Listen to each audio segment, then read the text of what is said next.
ప్రభు నామమునకు ఘనత కలుగునుగాక. మత్తయి సువార్త 25వ అధ్యాయము 21వ వాక్యం చదువుకుంటున్నాం. బలా నమ్మకమైన మంచి దాసుడా, నువ్వు ఈ కొంచెములో నమ్మకముగా ఉండివి, నిన్ను అనేకమైన వాటి మీద నియమించెదను.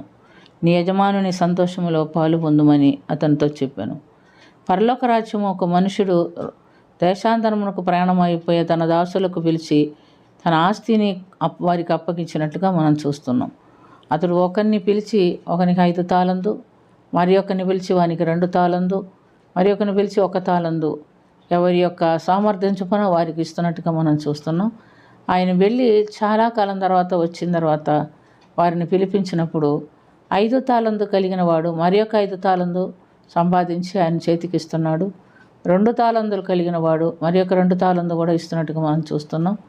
అయితే 1 తాలందు కలిగిన వాడు ఏం చేసుకున్నాడంటే వెళ్ళి భూమి త్రవ్వి దాన్ని యజమానుని సొమ్ము దాచిపెట్టెను.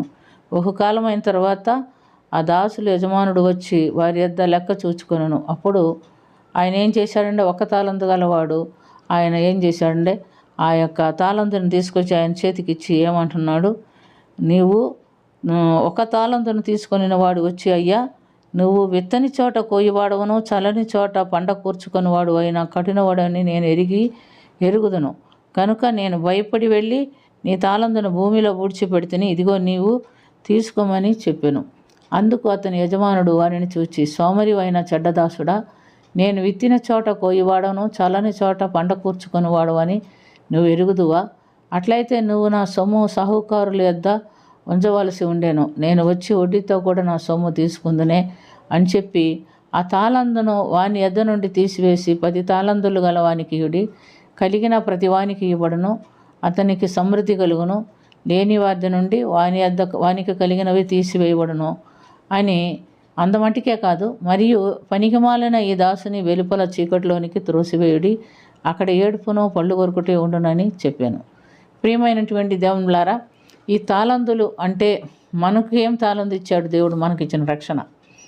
దేవుడు మన అర్హత లేనప్పుడు, ఎన్నిక లేనిపోయినప్పుడు, పనికిమాలిన వారం అయినప్పుడు మనల్ని ఎంచుకొని ఆయన రాజ్యానికి వారసులుగా చేసి మనకు రక్షణ ఇచ్చి ఆ రక్షణలో ముందుకు కొనసాగుతూ అనేకులను రక్షించుటకు దేవుడు మనకు బాధ్యత ఇచ్చాడు. అయితే ఈ లోకంలో మనం చూసినప్పుడు కొందరు తమకు ఇచ్చిన రక్షణ ఇతరులకు పంచిపెట్టడానికి ఎంతో ఆతురత కలిగి వారి ప్రయాసపడి సువార్త పరిచర్య చేస్తూ ఉంటారు. కొందరు ఏం చేస్తారంటే, నేను రక్షించబడ్డాను, నా వరకు చాలే, నాకెందుకు వచ్చిన గొడవ అని కొందరు దాన్ని ఏం చేస్తారు, దాచిపెట్టుకుంటూ ఉంటారు.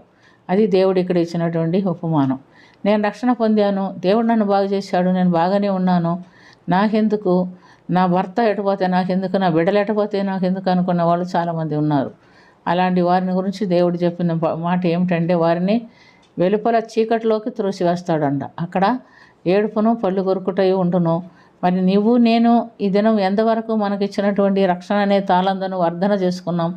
ఎంతమందికి మనకిచ్చిన రక్షణ పంచిపెట్టి ఉన్నాం?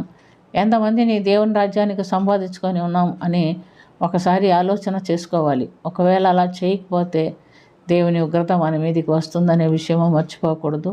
ఎందుకంటే నిశ్చయంగా పాపంలో చనిపోవటం నాకు ఇష్టం లేదు, నరపుత్రుడా నువ్వు వెళ్ళి ప్రకటించు అని ప్రభు చెప్పున్నాడు. కాబట్టి మనకిచ్చిన రక్షణను ఇతరులకు పనిచేస్తూ అనేక ఆత్మలను దేవుని రాజ్యం వరకు సంపాదించేవారుగా మనం ఉండునట్లుగా ప్రార్థన చేసుకుందాం.